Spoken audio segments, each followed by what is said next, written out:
വീടിന്റെ പേരും കൃഷ്ണാലയം, ശ്രീകൃഷ്ണം. ശ്രീകൃഷ്ണം. കാരണം ശ്രീകൃഷ്ണം ഞാൻ തന്നെ ഇട്ട ഒരു പേരാണ്. എന്ന് വെച്ചാൽ അമ്മ പറയായിരുന്നു, ഞാൻ ചുമ്മാ അമ്മയുടെ അടുത്ത് ചോദിച്ചു, അമ്മ വീട്ടു പേരിടണം, എന്ത് പേരിടണം? അപ്പൊ അമ്മ പറഞ്ഞു SK വരാവുന്ന രീതിയിൽ നീ എന്തെങ്കിലും ഇട്ടോന്ന് പറഞ്ഞു. Which is true. കാരണം എന്ന് വെച്ചാൽ അമ്മയുടെ പേര് ശാരദാ കൃഷ്ണൻ എന്നാണ്, വിച്ച് ഇസ് SK. അച്ഛൻ ഓഫ് കോഴ്സ് കൃഷ്ണൻ. പിന്നെ എൻ്റെ ഏറ്റവും മൂത്ത ഏട്ടൻ്റെ പേര് ശ്രീറാം കൃഷ്ണൻ, അതും SK. പിന്നെ സുരേഷ് കൃഷ്ണ, അത് SK. സതീഷ് കൃഷ്ണ SK. ശാന്തി കൃഷ്ണ SK. സോ അങ്ങനെ SK വരുന്ന ബേസിക്കലി ഒരു ഫുൾ കുടുംബത്തിൻ്റെ ഒരു മെയിൻ പേര് പോലെ. അപ്പം ഞാനിങ്ങനെ ഒരു ദിവസം കാറിൽ പോകുമ്പോൾ ഇങ്ങനെ ആലോചിച്ചു എന്താ ചെയ്യുന്നത്.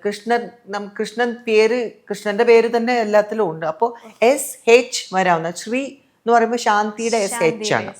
അപ്പോൾ ശ്രീ കൃഷ്ണം, അപ്പോൾ SUI, അപ്പോൾ ക്യാപിറ്റൽ S എഴുതും, ശ്രീ ഇട്ടിട്ട് ക്യാപിറ്റൽ K ആണ്, അപ്പോൾ ശ്രീ കൃഷ്ണ എന്ന് വരും. ഈ എമ്മും ക്യാപിറ്റലാണ്. അത് എൻ്റെ മക്കളുടെ പേരാണ്, മിത്തുൽ മിത്താലി. അപ്പോൾ അങ്ങനെ മിത്തുൽ മിത്താലി. സോ ശ്രീ കൃഷ്ണം അങ്ങനെ ഇട്ട പേരാണ്.